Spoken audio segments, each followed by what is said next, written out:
বাংলাদেশে যদি তারা মনে করে যে আগামী নির্বাচনে দায়ের জোরে দখলদারিত্বের মাধ্যমে নির্বাচনে তারা ভোট আদায় করবে অথবা ধর্মের নামে মানুষকে প্রতারণা করে ভোট আদায় করবে, তারা উভয়ই পরাজিত হবে। আমাদের এই জোট প্রক্রিয়া আরো কিছু সংগঠনের নাম আপনারা শুনেছেন, মিডিয়াতে এসেছিল, তাদের সাথে আলাপ আলোচনা চলমান রয়েছে।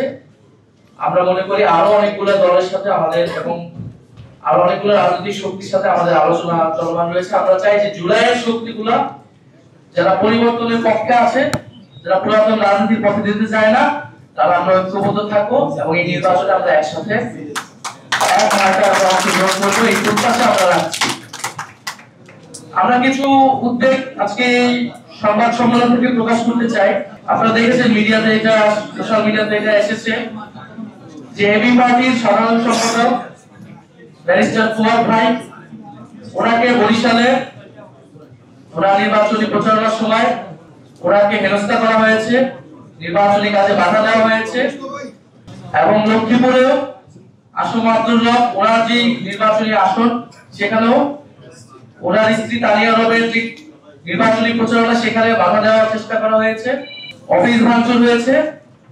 অর্থাৎ আমরা যেই প্রত্যাশা করেছিলাম যে একটা সুষ্ঠু নিরপেক্ষ নির্বাচন যেখানে মানুষ স্বতঃস্ফূর্তভাবে ভোট দিবে এবং তার মত প্রকাশ করবে, আমাদের নির্বাচনী সংস্কৃতিতে যে আমরা দেখেছি যে ভোট কেন্দ্র দখল, জবরদস্তি এবং একটা আধিপত্যমূলক এবং ফ্যাসিবাদী আচরণ করা হয় রাজনৈতিক দলগুলোর পক্ষ থেকে, সেই আচরণ কিন্তু আমরা দেখতে পাচ্ছি যে শুরু হয়ে গিয়েছে।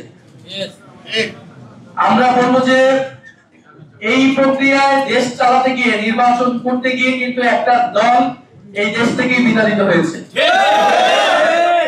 ফলে যে অহংকার, যে আত্মহমিকা অন্য রাজনৈতিক শক্তির উপরে, ভিন্ন মতের উপরে এরকম দমন পীড়ন করে, তার বিরুদ্ধে গিয়ে কিন্তু গণঅভ্যুত্থান হয়েছিল এবং অহংকারের পতন হয়েছিল।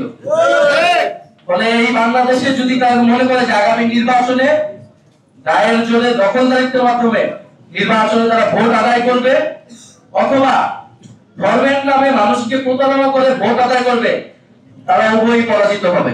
Bashundhara public school and college 2026 শিক্ষাবর্ষে ভর্তি চলছে।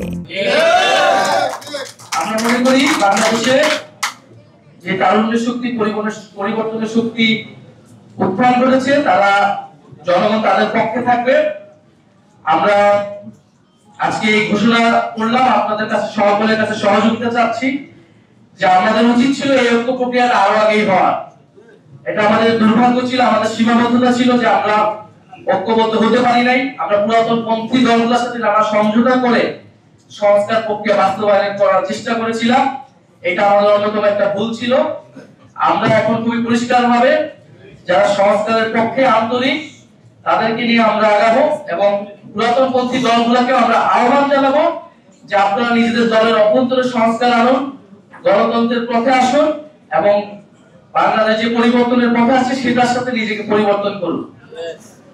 ইনশাআল্লাহ আমরা সামনের দিকে আগাতে পারবো। আজকে আমরা আমাদের বিস্তারিত যে কর্মসূচি সেটি আমরা আজকে হয়তো বলবো না। আমরা আজকে আমাদের আনুষ্ঠানিক শুধু ঘোষণাটা দিলাম, আমরা জোট প্রক্রিয়াটা শুরু করলাম এবং এই প্রক্রিয়ার মধ্যে আরো দল যুক্ত হবে, আরো রাজনৈতিক শক্তি যুক্ত হবে। আমরা সকলে মিলে ইনশাআল্লাহ আমাদের যে গণঅভ্যুত্থানের আকাঙ্ক্ষা সেটি বাস্তবায়নে সক্ষম হব।